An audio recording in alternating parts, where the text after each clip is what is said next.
Hej, hej, witaj serdecznie na moim kanale Polka w Ameryce. Jak słychać i widać, jestem w Nowym Jorku.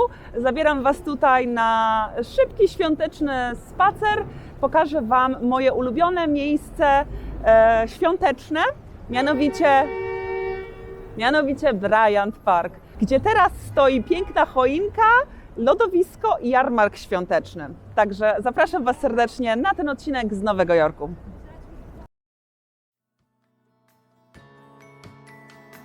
Polka w Ameryce.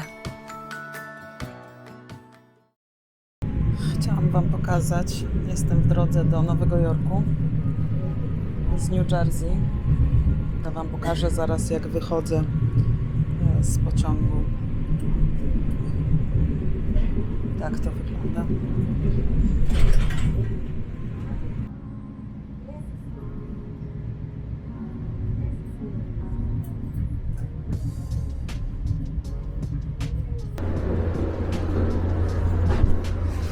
Właśnie dojechałam pociągiem z Jersey, z środka Jersey. Pokażę Wam, jaki tu jest chaos, jak się wychodzi. Teraz jeszcze jest w miarę ok, bo nie ma godzin szczytu. Ale jak rano się jedzie do pracy albo wieczorem, jak się wraca z pracy, to jest tak, że ci ludzie spod Nowego Jorku pracują w Nowym Jorku. Więc taki widok jest na porządku dziennym w tygodniu. To i tak mówię, nie jest jeszcze tak dużo jak w godzinach szczytu.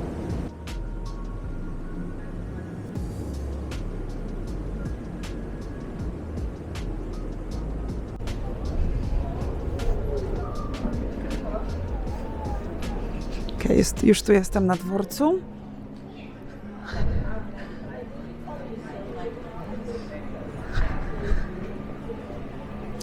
Jak teraz przejeżdżaliśmy przez New Jersey, a w ogóle taka ciekawostka, tutaj ludzie stoją i czekają, ponieważ na tym ekranie jeszcze nie są napisane perony, gdzie te poszczególne pociągi wylądują, bo do ostatniego momentu nigdy nie wiadomo, więc ci ludzie tutaj stoją i czekają i patrzą w tablicę, kiedy ich peron będzie jasny, i wtedy wszyscy się po prostu rzucą na ten jeden pociąg. Wrzucę Wam tu wideo, jak to wygląda, ten chaos, jak ludzie nagle zaczynają biec do swojego pociągu.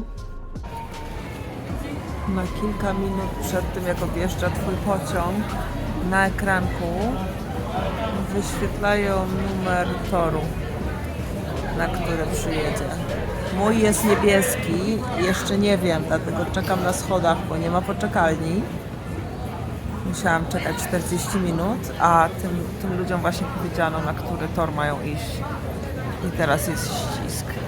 Bo dosłownie czekali na 5 minut przed odjazdem pociągu. To taka ciekawostka, jakbyście kiedyś podróżowali pociągiem z Nowego Jorku do New Jersey.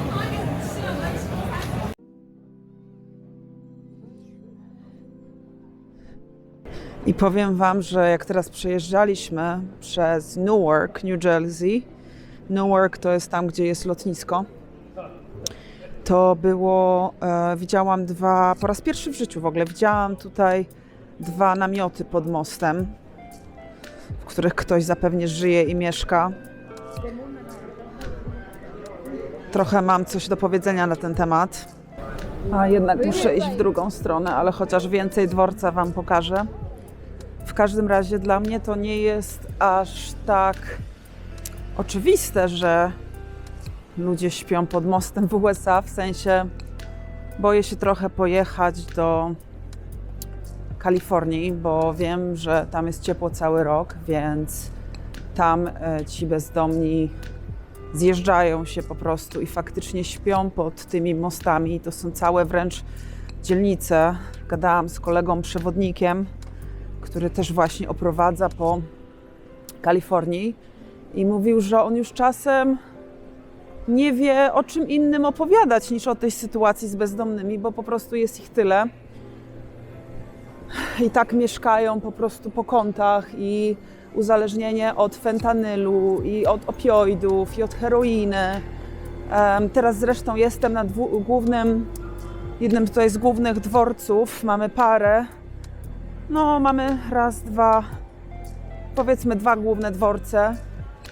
To jest jeden z nich, Penn Station. Ja tu zresztą kiedyś przyszłam nagrać odcinek o właśnie Nowym Jorku nocą. To już wtedy mówiłam, że się pogarsza. Ale co teraz się dzieje, jak miałam teraz turystów. Tutaj na przykład ktoś siedzi z boku, ale to jest tam nic, bo tu naprawdę takich ilości teraz bezdomnych ludzi, jakichś naćpanych i z poważnymi problemami dawno nie widziałam. Tu muszę wyjść. Byłam właśnie z turystami. Nie wiem, kiedy to publikuję, ale teraz jest listopad. Byłam z turystami, po mieście chodziliśmy. To w jednym dniu, no, żeby nie oszukiwać, minęliśmy tak 40 osób z ewidentnymi problemami. W tym jedna sytuacja była taka, że aż mi się ciepło zrobiło, bo to była duża grupa. To była w ogóle największa grupa, jaką oprowadzałam do tej pory. 17 osób. I szkoda, że nie miałam mikrofonu, bo trochę też gardło sobie zdarłam. Taką grupę ogarnąć to też nie jest hop-siup. No i w każdym razie byłam z nimi. Tu muszę chyba wyjść z metra, znaczystego ze stacji. I była taka dość właśnie niebezpieczna sytuacja. Mianowicie wszedł do pociągu do naszego wagonu, wszedł właśnie jakiś taki bezdomny chłopaczek, który krzyczał sam do siebie albo do ludzi wokół, to nigdy nie wiadomo, bo te oczy są zawsze takie zagubione. I krzyczał, że umrze. I will die, I will die, I will die. No i coś tam jeszcze poprzeklinał, ponarzekał. Strasznie śmierdział. I ja tylko zdążyłam powiedzieć, jak wchodził do naszego wagonu, to jedyne, co zdążyłam powiedzieć, to nie patrzcie mu w oczy. I faktycznie to jest najlepsza rada, jaką mogę dać tutaj na Nowy Jork przynajmniej, bo tak jak mówię, do Kalifornii się na razie nie wybieram i jestem trochę przerażona wybieraniem się do Kalifornii, bo słyszałam, że tam ten problem jest największy.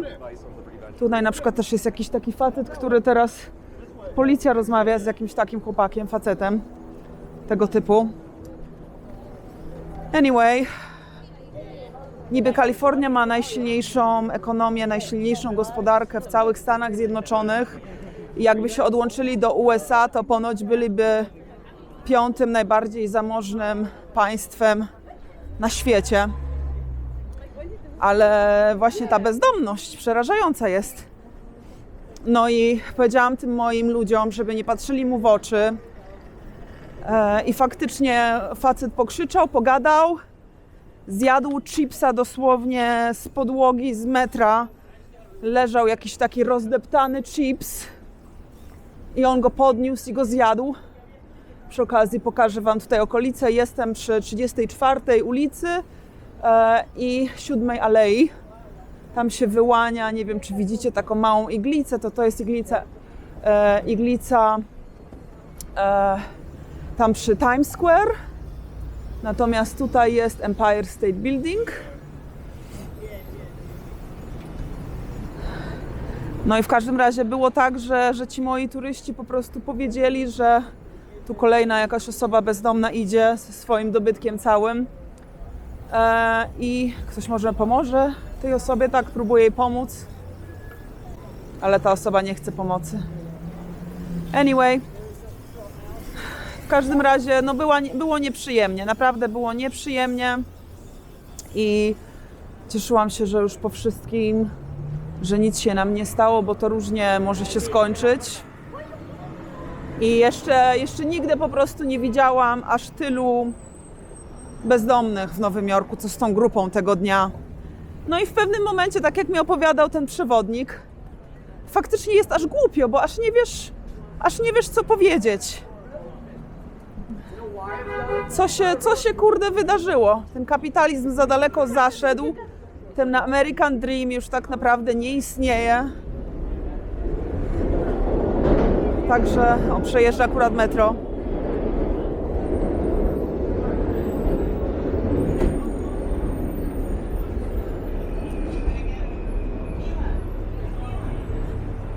Co chwilę też marihuanę czuć w powietrzu. To jeszcze jako tako mi nie przeszkadza, w sensie wolę to niż smród papierosów. Natomiast no fakt faktem ludzie są tutaj troszkę bardziej naćpani niż na co dzień teraz po legalizacji. Ale też marihuana nie zmienia chemii mózgu. A taki fentanyl sprawia, że osoby zaczynają się trząść, telepać, mieć schizofrenię, mieć zwidy. Mózg po prostu zmienia się dosłownie, chemia i neuroprzekaźniki w mózgu. Więc to jest straszne. A tam taka trawka to pół biedy. W porównaniu z tym, co tu się dzieje, to naprawdę pół biedy.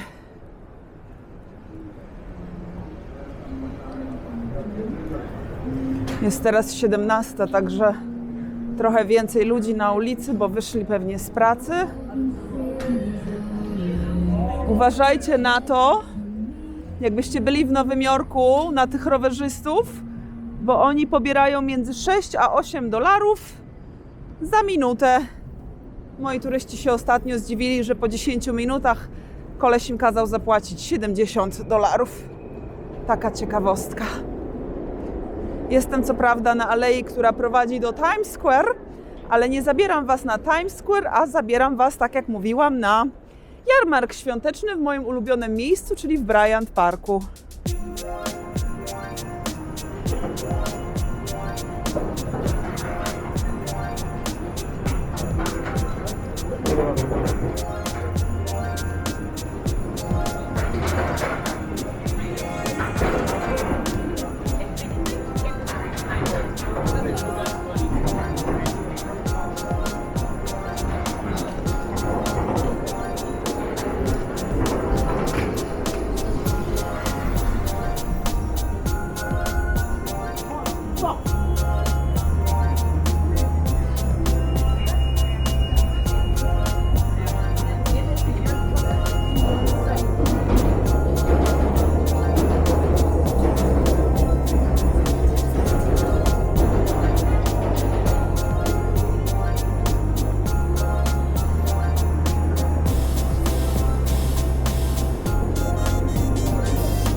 Tam już się wyłania w tle Times Square, ale tak jak Wam mówiłam, nie zabieram Was na Times Square, a do Bryant Parku. Zresztą to jest też ciekawe właśnie w Times Square, że ta okolica się tak źle kojarzy i ma taką złą renomę przez pryzmat tego, co działo tam się w latach 70., 80., nawet 90. To jest narkomania, prostytucja, właśnie bezdomność. Tutaj ten rowerzysta ma muzykę. Że w związku z tym, jak Times Square się kojarzy, to do dzisiaj tam nie stawiają choinki. Więc największe, niby najbardziej popularne miejsce z Nowego Jorku, najbardziej widoczne w mediach, czy najbardziej rozgłośnione, a wśród samych Nowojorczyków znielubiane. A jeszcze z takich ogólnych rzeczy, co u mnie słychać teraz w listopadzie, to zaraz po Nowym Jorku lecę do Polski. I w Polsce będę miała spotkania z widzami we Wrocławiu i w Warszawie. Także jakbyście byli zainteresowani takimi spotkaniami, takim spotkaniem ze mną, poznaniem mnie na żywo, to zapraszam serdecznie. Możecie zajrzeć na mój Instagram, tam będę na bieżąco opowiadać gdzie, co, jak, kiedy. Natomiast możecie też do mnie napisać maila na przykład, albo tutaj wiadomość napisać, że chcielibyście mnie poznać w grudniu we Wrocławiu lub w Warszawie. To dam wam znać gdzie i kiedy.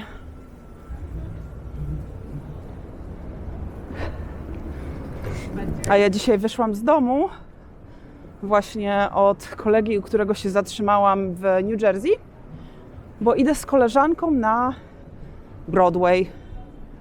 Idziemy dzisiaj na spektakl Powrót do przyszłości. Słyszałam właśnie, że tam DeLorean, to auto, którym podróżują, że lata nad publicznością. Także jestem bardzo ciekawa, jak to w praktyce będzie wyglądać. Uwielbiam nowojorską architekturę. Nie mogę się nigdy napatrzeć. Czerwone światło, wszyscy przechodzą, a co? Już zielone, dobra. A właściwie białe. Także lecę do Polski, spotykam się z rodziną, ze znajomymi, popodróżuję trochę po tej Polsce i Joey ma do mnie dojechać gdzieś w połowie grudnia ze statku, żeby spędzić święta. Myśleliśmy o jakimś wyjeździe, ale w sumie nie wiem, zobaczymy, co się okaże, czy gdzieś pojedziemy. Tak na ostatnią chwilę planowanie wakacji, wyjazdu w okolicach świąt może być niestety cholernie i kosztowne, i ciężkie do ogarnięcia ze względu na ilość miejsc na przykład. Tutaj przechodzę przez ulicę, już jesteśmy przy moim ukochanym Bryant Parku.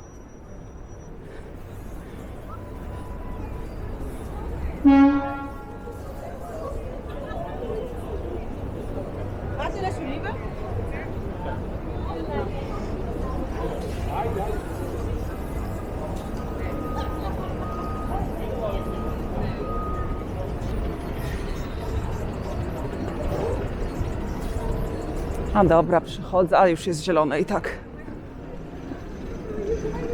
Bo tak sobie uświadomiłam, że tutaj jest pełno turystów. Więc to, że stoimy, niekoniecznie oznacza niebezpieczeństwo, to oznacza praworządnych obywateli miejsc poza Nowym Jorkiem. To my tutaj tylko mamy takie dziwne przyzwyczajenia, że chadzamy sobie na czerwonym świetle.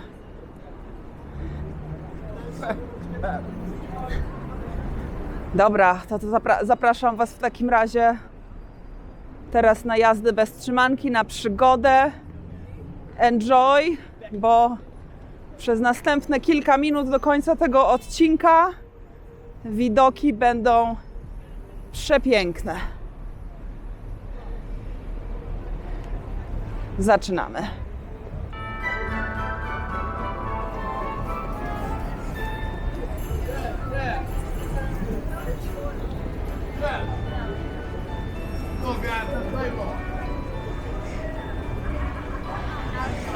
Let's play one, guys. Good.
Taka ciekawostka, tu wierzchołek Empire State, a w tym budynku teraz jest hotel, a kiedyś był polski konsulat. Taka ciekawostka. A ja idę tutaj dalej, trochę przejdę koło tych sklepików, marketów, żeby tu Wam pokazać. Ja nawet mieszkając w Nowym Jorku tutaj, zarabiając w dolarach jakby, nigdy nie było mnie stać, ani nawet nie chciałam wydawać tyle pieniędzy na te produkty tutaj, bo to jest też zrobione oczywiście dla Nowojorczyków, natomiast w dużej mierze jest to zrobione pod bogatych turystów. I takie, nie wiem, przykładowe ceny to, nie wiem, $25 za jedną parę skarpetek, albo $60 za czapkę. Przed chwilą widziałam jakąś książkę ze zdjęciami za $30, ale taką jakąś prostą, nie jakąś grubą. Także no jest dosyć drogo. Zaraz mogę gdzieś podejść z ciekawości, pokazać Wam jakąkolwiek cenę czegokolwiek. Na przykład takie rękawiczki. O, widzicie, to też jest kolejna rzecz. Nie widzę ceny tutaj, w ogóle nie ma ceny. Trzeba się pytać o cenę. Co też jest wkurzające, czego nie cierpię robić. Nienawidzę pytać się o cenę, bo mam wrażenie, że podają tą cenę w zależności od tego, kto pyta. Także jak Wy coś sprzedajecie, jak macie jakieś swoje markety czy coś, zawsze podajcie cenę na produkcie, bo wiele osób po prostu odchodzi. Na przykład $42 za świeczkę. Co tutaj mamy? Jakieś trufle tutaj mają, to nie. Tu też nie ma nigdzie oczywistych cen na produktach. Tu też wszystkie produkty. Nie widzę żadnej ceny. Tutaj widzę $25 za jakiś syrop. Tutaj też specjalnie cen nie widać, małymi literkami. Na przykład taki mały klips do włosów $10, większy 12. No to jest, kurczę, kupa kasy. Te bombki są drogie. Taka jedna bombka $55 na przykład, nie? Strasznie drogo. No w każdym razie tak tylko chciałam Wam pokazać, że tu jest uroczo i fajnie sobie pochodzić i porobić zakupy wzrokiem. Ale żeby tu faktycznie przyjść i coś kupować, to trzeba albo mieć dużo kasy tak na wydanie, albo bardzo dużo mieć pieniędzy. Albo po prostu przyjechać z założeniem do Nowego Jorku, że wydajemy jak najwięcej, ile się da. Ja nawet miałam taki odcinek niedawno o tym, co zadziwiło turystów najbardziej w Nowym Jorku. I mówię właśnie, że nie opłaca się przyjeżdżać do Nowego Jorku, żeby zaoszczędzić. W sensie, jak tu się już przyjeżdża, to trzeba mieć ten budżet i nie można później narzekać, że jest drogo. Wiemy, że jest drogo. Pooszczędzajcie ekstra kilka miesięcy, zanim tutaj przyjedziecie, żeby nie mieć takiego poczucia, że musicie znaleźć najtańszy lunch, najtańszą pizzę, najtańsze drinki, najtańszy sklep z śniadaniem czy coś.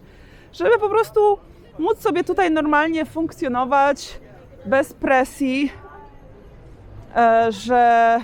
że macie określony tylko budżet dzienny. Ale z kolei też nie szastajcie pieniędzmi na zasadzie, że przychodzicie tutaj na taki targ i wydajecie w ciągu 20 minut $1000, bo i tak na pewno się da. Wystarczy do 3-4 sklepów wejść i kupić, co Ci się podoba i już $1000. No dobra, kochani. W takim razie ja wychodzę z tego parku już. Dziękuję bardzo za spędzenie ze mną czasu w tym odcinku spacerowym, trochę też pogadankowym. Mam nadzieję, że Wam się podobało i życzę Wam serdecznie wesołych świąt. Siedząc w Polsce, podróżując teraz w czasie, mówię Wam wesołych świąt. Na razie, pa! I zapraszam Was serdecznie oczywiście na mój kanał w piątki w edycji z Florydy i w niedzielę w szybkim Storytime. Oraz jeśli dotarliście do końca tego odcinka, to subskrybujcie proszę mój kanał, jako iż tylko 40% moich oglądaczy go subskrybuje. Dzięki wielkie, na razie, pa!